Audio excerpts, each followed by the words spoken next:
Radhe Radhe. Hi friends, அனைவருக்கும் வணக்கம். எல்லோரும் எப்படி இருக்கீங்க ஃப்ரெண்ட்ஸ்? நல்லா இருக்கீங்களா? இது வந்து பார்த்திங்கன்னா, நேற்று செஞ்ச சப்பாத்தி மீதியானதை வச்சுருந்தேன். அதை வந்து டீ போட்டுட்டு அதோட தொட்டு சாப்பிட்ருங்க. ஆக்சுவலாக பழைய சப்பாத்தி வந்து நைட்டு செஞ்சு காலையில் சாப்பிட்டாலோ, இல்லை காலையில் செஞ்சது நைட் சாப்பிட்டாலோ அது வந்து கொஞ்சம் உடம்புக்கு நல்லது.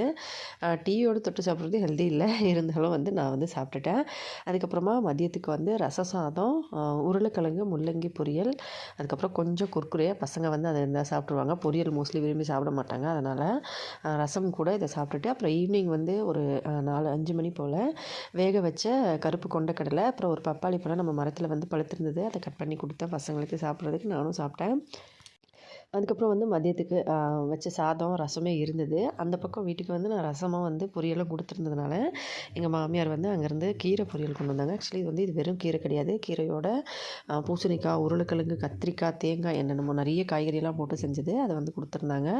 முள்ளங்கி பொரியல், சாதம், ரசம், இந்த கீரை, இதுதான் நைட்டு வந்து சாப்பிட்றதுக்குங்க. இதாங்க என்னோடய ஃபுல் டே ஃபுட்டு மெனு. இது வந்து மதியம் அப்பா வந்து பிரசாதம் கொண்டு வந்திருந்தாங்க.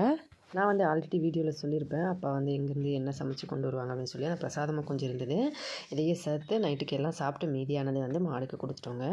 இதாங்க இன்றைக்கி ஃபுல் டே வந்து ஃபுட் மெனு ஒடிஷாவில். என்னுடைய ஃபுட் மெனு. வீடியோ பிடிச்சிருந்தா லைக் பண்ணி, ஷேர் பண்ணி, சப்ஸ்கிரைப் பண்ணுங்கள். ஹெல்த்தியாக சாப்பிட்டு சந்தோஷமாக சேஃபாக பத்திரமா வருங்க. இதே மாதிரி இன்னொரு வீடியோவில் பார்க்கலாம். நன்றி, வணக்கம்.